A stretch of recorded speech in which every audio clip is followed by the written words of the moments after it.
Hi guys, good afternoon. So I hope everybody's doing okay and I hope everybody's safe. So today medyo maingay lang kasi may construction dito sa bahay tsaka sa neighbors natin. So today guys, we're gonna review, alam ko everybody's been waiting. So we're gonna review the BMW E46. So converted siya from BMW 318i, ngayon 330i na siya. So from a 4-cylinder to a 6-cylinder. So I'm gonna show you what we replaced and how it looks as of today. So this is the facelift BMW E46. So if you come closer, I replaced the whole hood. So the hood is from a facelift E46. Tapos headlights. So guys, this is projector na. So non-facelift, hindi siya projector. So this is HID projector. Tapos clear signal lights dito sa front. Tapos the whole fender guys, palit na rin. Kasi when you do a facelift guys, you have to replace the hood, the fender, the bumper, the corner lights, the headlamps, the grill. So the non-facelift medyo mas squarish yung grill niya, a little bit smaller. The facelift, it's bigger. Tapos yung iba guys, bina-blackout, pero ako ayoko kasi black na yung car. So chrome will stand out. Also my rims, hyper silver siya. So guys, if you look, naka M Sport bumper na siya. So this is an M Sport BMW E46 bumper with your fog lights here. Tapos, if you come to the side guys, these are 19-inch rims. So M4 GTS style rims. So that's the style of the rims. Tapos these are 235/35 R19 tires. So staggered siya guys. Sa likod, it's 235/245. So ATR Sport sa front. Tapos you got your clear fender lights. Sa non-facelift guys, dito yung signal light sa baba. Sa facelift, nasa taas siya. If you come from here, so newly painted siya guys. So I repainted the car from its original color to sapphire black. So still the original color code. Repainted na siya. So na-fix na yung mga, alam mo na, hindi maiwasan, 20 years, yung mga dents. Diba? This is the key of the E46 before. So this is a diamond key. So it still works. Pinapalit ko. So unlock, lock, unlock siya. Tapos yung trunk niya dito. But I upgraded it guys to a flip key. So this is the new key of my car. So it's a flip key guys. You just press the button at the back. So flip key siya. So a little bit more modern than the older diamond key. Tapos unlock, lock yung BMW logo. Tapos unlock yung trunk dito. Tsaka po alarm button. So it's a little bit nicer, diba? A little bit thicker. So ito kasi sometimes guys, so sobrang lit ng susi. So minsan you feel na mawawala siya. With this one, it's a bulkier key. Ayan. So lock. So guys, dito sa BM, when you unlock the car, once lang, driver side lang yung nag-unlock. Pero if you click it twice, all the doors unlock. The reason for that is guys, kung meron, let's say, gusto mag-carnap, diba, ng kotse, sa kabila siya. If you unlock it once, hindi siya makakapasok from the 3 doors. Or from the other side, the 2 doors sa kabila. Ikaw lang makakapasok. So you have enough time to leave. Yun yung feature ng susi, which is good, diba? So lock muna natin. Tapos guys here, like I said, at the back staggered siya, 245/35 R19 sa likod. So it's a little bit wider. Tapos ATR Sport 2 Achilles. Achilles is an Indonesian company that is known for rubber. So okay yung Achilles tires. And they're not too expensive guys compared to of course to Michelin, Bridgestone, ano pa ba yung mga Bridgestone, Goodyear, diba? Mas mahal. So these are good tires guys. I have this. This is 2019. Sa DOT, there's a DOT dito nakalagay 2019. So these are really good. So guys, at the back, we also replaced the BMW logo. So katagalan kasi guys, sometimes nawawala na yun, nag-fade na siya. So this is new. Tapos meron tayong lip spoiler. For me, subtle changes lang okay na sa kotse. So that's a lip spoiler. Tapos we replaced the garnish light sa rear. And we replaced this to the facelift. Guys, sa non-facelift kasi, itong clear indicator na sa taas. Tapos dito buo red. For the facelift, which is this, pantay siya dito. So this is your signal light and your brake light here. Brake light sa bottom, park light dito, tapos your rear fog lamps and your reverse light. Tapos you got your trunk lid for your plate number lights. Guys, madalas to masira kasi plastic lang siya. I wish if you get an aftermarket na medyo mas matibay dito kasi when you go to the mall guys, pag hinihila to, minsan nasisira kasi it's plastic.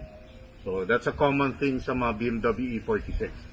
Tapos the whole exhaust guys pinalit. So like I said, 330i na siya. So bigger engine, heavier. Yung pipes siya have to be bigger than the stock exhaust. So pinalitan na yun. But I'm gonna replace this muffler tip kasi medyo maliit siya. For all that power of this car, it's very small. So gagawin ko malaking muffler tip or dual. So that's the next project. So wala siyang rear parking sensors. Wala pa. I'm thinking if I should do it or not. Kasi hindi naman masyado malaki yung kotse guys. So I'm thinking baka just leave it. Kasi they have to drill it eh. Baka, masakit sa akin if they drill the plastic Dito yata normally they put the sensors dito. So yung itong hook here, dito. To open the gas tank of the E46, pipress mo lang.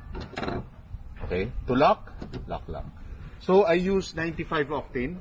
That's the recommended octane level for this car. 95 and up. Pag man 91, I wouldn't recommend it. Basta 95 pataas, okay siya. So Shell, Petron, Total, Caltex, whatever gas station you like to go to, okay lang yan. Even Phoenix, that's fine. So, guys, now that we talked about the exterior of the car, let's talk about the engine of the car. Twice, you pull the lever. Tapos dito yung lever ng BM, lalabas dito sa kidney girl. So you lift it up, and there you go. So hood shock siya, so no problem. You don't need to stand anymore like the older cars. So hood shocks guys, mahal sa kasa. So I got that from Lazada. It's way cheaper. I think it's siguro around 800 per hood shock. Saka matibay siya. It's been with me for maybe a year. Wala siyang problem. So guys, this is the engine. So before guys was a M43 2-liter 4-cylinder engine. Now it's a M54 B30 6-cylinder. So straight 6 siya guys, 6 cylinders and 3 liters. So from 118 horsepower and 180 Newton meters of torque to 235 horsepower to 300 Newton meters of torque. Tapos guys, before it's a 4-speed ZF, now it's a 5-speed ZF automatic transmission.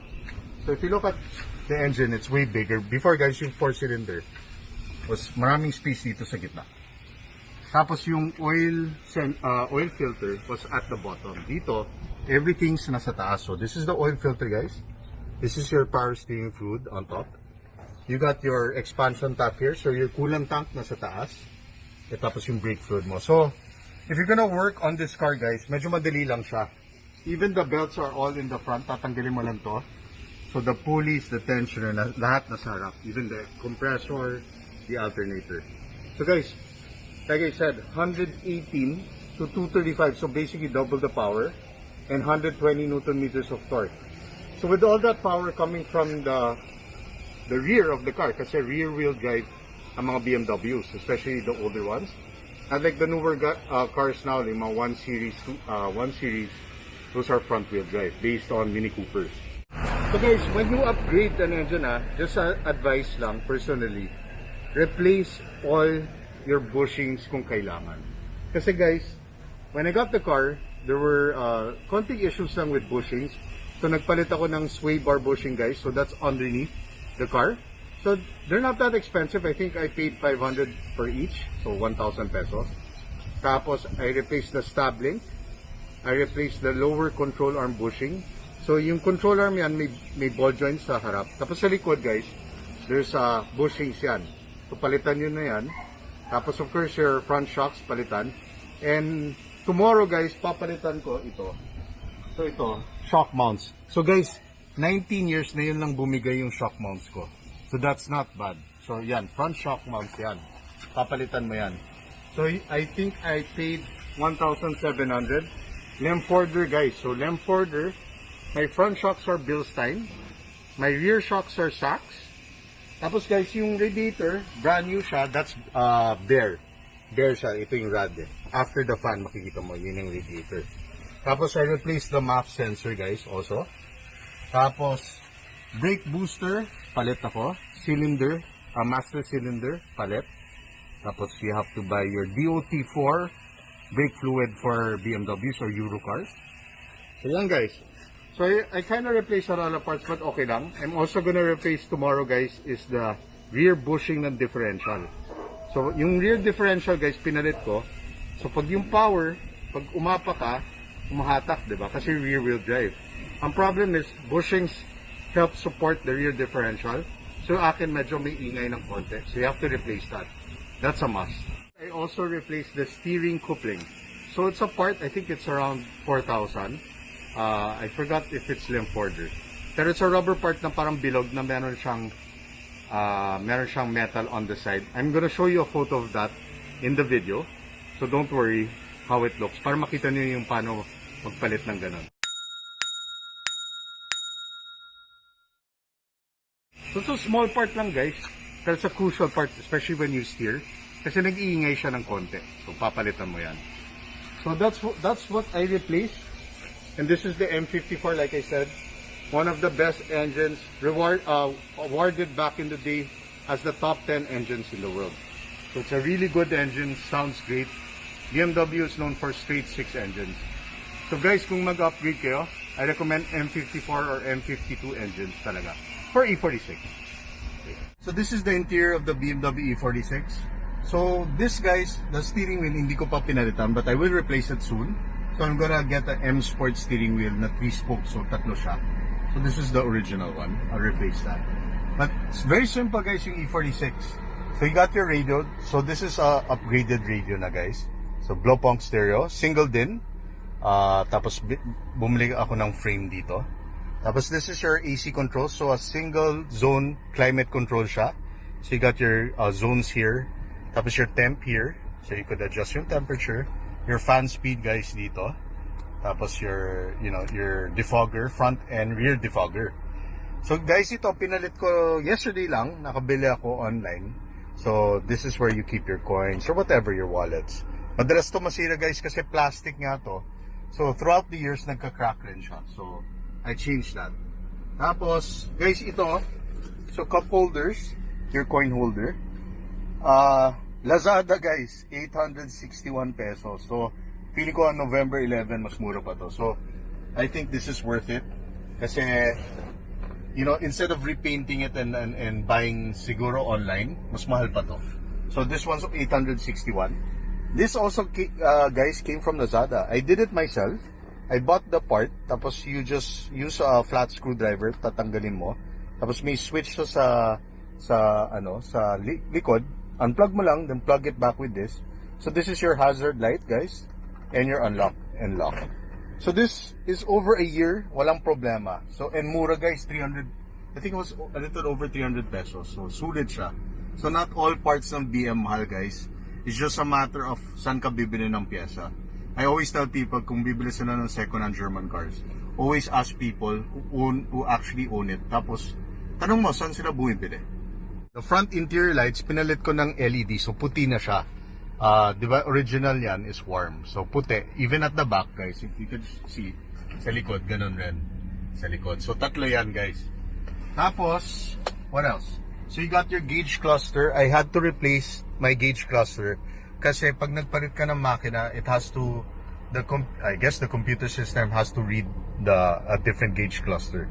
So, guys, before, yung makina ko, 207,000 kilometers. Now, I have it at 84,000. So this surplus engine I got from Japan is only 84,000. So become, more power, tapos low mileage pa. So I can have this car for another 20 years with no problems. So yung ilaw dito, European cars guys, dito ang ilaw. Yan. So park light yan, headlights yan. To adjust your light, interior light dito, yung gauges, dito, dim. Tapos level ng headlights. So there are 2, 1 and 2, up and down siya. Tapos your fog lights and your rear fog lights. Tapos dito guys, ito, There, right there. Yan, cameraman, galing oh. Ito yung side mirror switches. So left and right. Tapos you just adjust like a mouse. Ganun lang yan. So there. So if you look at the interior guys, orange siya. Orange yung ilaw niya paggabi. Parang may pagka-amber orange. So this is a 5-speed ZF automatic transmission. So reverse, neutral, drive. Tapos plus minus, so manual mode mo. So sport mode mo siya. To the left. Tapos right, drive ulit. So 5-speed guys from a 4-speed automatic. Tapos ito yung mga window switches mo. Tapos ito yung lock sa rear. So if you have kids guys, i-press mo lang to, they cannot open the windows sa likod. Which is good. Tapos I bought this sa Lazada to charge my phone. Plug mo lang, USB. Tapos whatever phone you have, may cable cut. That's it. Okay. So guys, we're gonna talk about the back. Very simple lang ang likod ng E46 kasi guys, this is a sports sedan. Really not a executive sedan. Yun ang mga 5 series, 7 series. Pag mga 3 series, 1 series, yun ang mga normally younger people drive these cars. But though, a lot of older people love these cars. Kasama na ako sa older guys eh. Pero nung bata ako, I still love this car. So, I'll show you at the back. So guys, at the back, very simple. Wala siyang armrest. Mga 5 series meron. Sa 3 series, wala. I think for the 325, yung factory niya meron siya. But this one, wala. So you got your parang material dito. So very soft touch. You got your speakers. Ito yung third brake light guys, dito. Tapos of course your interior light dito sa likod na pinalit ko na LED. Tapos dito guys, wala siyang rear aircon vents. So dito, ano lang, parang ashtray. Uso kasi before ashtray eh. But good guys, nobody smokes in my family. So, hindi amoy yosi yung kotse. Tapos guys, ito trim, plastic trim. I bought the clips inside sa Lazada. Sobrang mura. Kasi, sometimes ito kumakalas to throughout the years. So, bibili ka lang ng clips, tanggalin mo. Then put the clips back. Then yun na, matibay na siya. Tapos repaint mo lang. Tapos you got your window switches here. Right there. So guys, that's the rear seats of the BMW E46 na 330i from 318. Tapos now, let's do a test drive. Let's do a test drive. Before I even start to drive, always wear your seatbelt. Importante yan guys. Kahit nasa village ka, wear your seatbelt always. Practice that. Tapos guys, also, napakatahimik ng M54 compared to mga 4-cylinder BM engines. Though the 4 cylinders are quiet, pero iba talaga yung tahimik ng 6-cylinder na BM, na straight 6. So that's one thing you'll notice if ever guys you decide to convert your engine. So let's go. So seatbelt muna. Dito lang, click lang. Then, okay, adjust yung mirrors kung kailangan, side mirrors. Ayusin yung rear mirror mo. Let's go.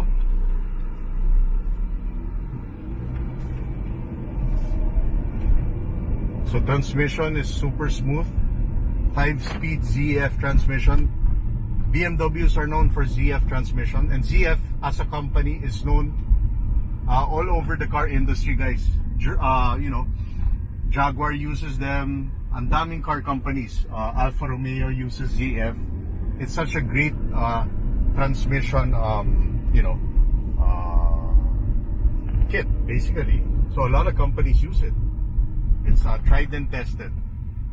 So even though guys, naka 19-inch rims ako, hindi ako naka coilovers or lowered springs. Stock po siya. Ibig sabihin nun guys, comfortable pa rin. Hindi siya matagtag. At saka never ko ni-lower yung kotse kasi I'm not the only one who drives it. My dad drives this car. My little sister drives this car. So kailangan komportable ka pa rin eh. Importante yung guys. So guys, like I said, ZF M54 engine ng E46 is such a great combination talaga. So you got that power and you got that smooth transmission to go with that power. So that's very important with any car guys. Importante rin kung anong transmission ang, you know, ang naka pair up with your engine. Very important. Kasi sometimes you have a powerful engine pero kung naka not so good transmission, let's say a DCT that's not really good, or a CVT, so continuous variable transmission na walang gears guys, I still prefer torque converters, so old school automatic transmissions. They are, I guess, more reliable. But I guess CVT is okay for the smaller engine cars, diba? Yung mga, like I say, the economy cars. Cars that are not really for spirited driving or fast driving. That's fine. So, yan guys. So later, in the main road dito sa village, I'll press it a little bit. You still have to follow the speed limit, which is 60 kilometers. So guys, I'm gonna press the accelerator. So there you go. Instant guys, the torque. Kala mo guys naka-turbo, pero hindi siya naka-turbo guys. Yun. That engine is so powerful, the torque. You know, at third, fourth, fifth. Pero guys yan, you have to brake lang. Baka mahuli tayo ng security, mahirap na. Kaya tayo magbayad ng speeding. Don't speed guys. Whether you're inside the village or not, okay, follow the rules. So yun. So instant yung power guys. Before kasi yung older engine ko guys, you really have to press the gas pedal para magmurong yung kotse. Ngayon di na, effortless. And like I said, the mileage ng 4-cylinder ko guys, hindi masyado nagkakalayo sa fuel difference. Kasi dito kasi sa bigger engine, you don't have to press accelerator too much. So below yung 100 kilometers mo, nasa 1500 RPM ka lang. Pero kung nasa 4-cylinder ka, baka 1800 to 2000 RPM at 100 kilometers. So you need more RPM to move the car. So that's one thing.